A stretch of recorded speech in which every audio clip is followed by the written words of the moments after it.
پنجاب اور کے پی میں انتخابات، سپریم کورٹ کے 14 مئی کو الیکشن کرانے کے احکامات، الیکشن کمیشن نے فیصلے کے خلاف نظر ثانی اپیل دائر کر دی، موقف اپنایا کہ 4 اپریل کے فیصلے پر نظر ثانی کی جائے، فیصلہ 1 مارچ کے فیصلے سے متصادم ہے، ماضی میں الیکشن 4 ماہ آگے بڑھانے کی اجازت دی گئی، مزید کہا کہ الیکشن تاریخ کا اعلان سپریم کورٹ کا دائرہ اختیار نہیں، عدالت عظمیٰ کسی ادارے کے اختیارات استعمال نہیں کر سکتی، فیصلہ دیتے ہوئے آئینی ذمہ داری کی خلاف ورزی کی، پنجاب میں منتخب حکومت قومی اسمبلی کے انتخابات پر اثر انداز ہوگی۔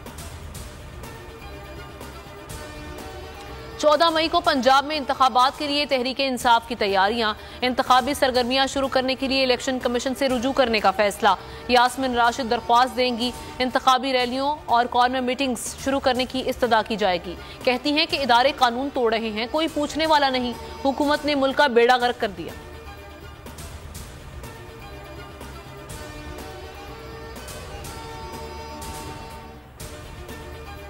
حکومت اور پی ٹی آئی مذاکرات ناکام ہو چکے ہیں، حکومت سے فی الحال مذاکرات کا کوئی ارادہ نہیں، پی ٹی آئی مذاکراتی کمیٹی کے رکن علی ظفر کی بول سے گفتگو، کہا ہمارا موقف تھا کہ 14 مئی کو اسمبلیاں تحلیل کر دیں، حکومت نے معذرت کی، اسمبلیاں تحلیل کی تاریخ پر تحفظات تھے، باقی چیزیں طے ہو گئی تھیں، تحریک انصاف نے سپریم کورٹ میں رپورٹ جمع کرا دی۔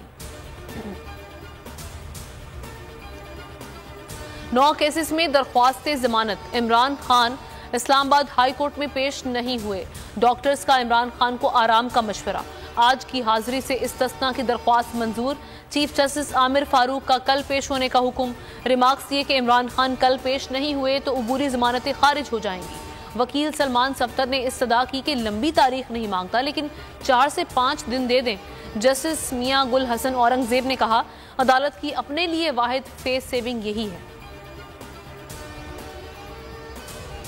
پرویز الہی کی اینٹی کرپشن کیس میں عبوری ضمانت منظور، گجرات کی عدالت نے 23 مئی تک گرفتاری سے روک دیا، سابق وزیر اعلیٰ پنجاب کا کہنا ہے کہ سپریم کورٹ کا فیصلہ آنے کی دیر ہے، سب ٹھیک ہو جائے گا، حکومت سمجھتی ہے کہ ورگلا کر مذاکرات بھی کرے گی اور انتقامی کارروائیاں بھی، خواجہ آصف نے پارلیمنٹ میں نون لیگ کا اصل چہرہ دکھا دیا۔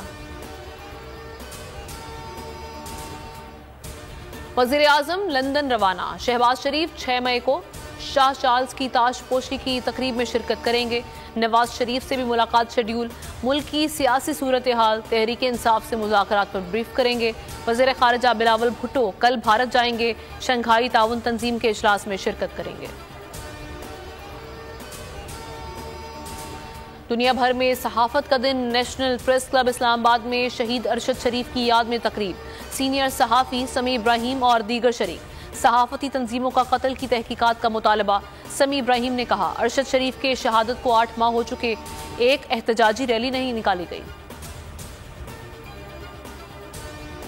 اور کراچی والوں کو مہنگائی کا جھٹکا، بجلی 3 روپے 70 پیسے فی یونٹ مہنگی، اضافہ مارچ کی ماہانہ فیول ایڈجسٹمنٹ کی مد میں کیا گیا، 5 ارب 47 کروڑ 10 لاکھ کا اضافی بوجھ پڑے گا، اطلاق لائف لائن صارفین پر نہیں پڑے گا، ملک کے دیگر حصوں میں 33 پیسے اضافے کی منظوری، صارفین پر 2 ارب 90 کروڑ کا بوجھ پڑے گا، مئی کے بل میں ادائیگی کرنا ہوگی۔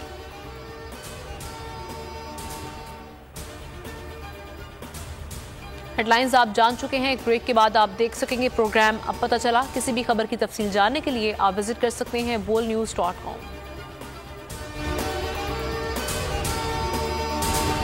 ہوائے نفس کی ہے حکمرانی، لٹیرا کر رہا ہے پاسبانی، بول نیوز کے مارکیٹنگ ہیڈ آکاش رام تاحال لاپتہ، تفتیشی ادارے جواب دینے سے قاصر، اہل خانہ پریشان، بیٹے کی جدائی میں ماں غم سے نڈھال۔ جو بچو ہندو پر آئے تھے جو کو پاکستانی،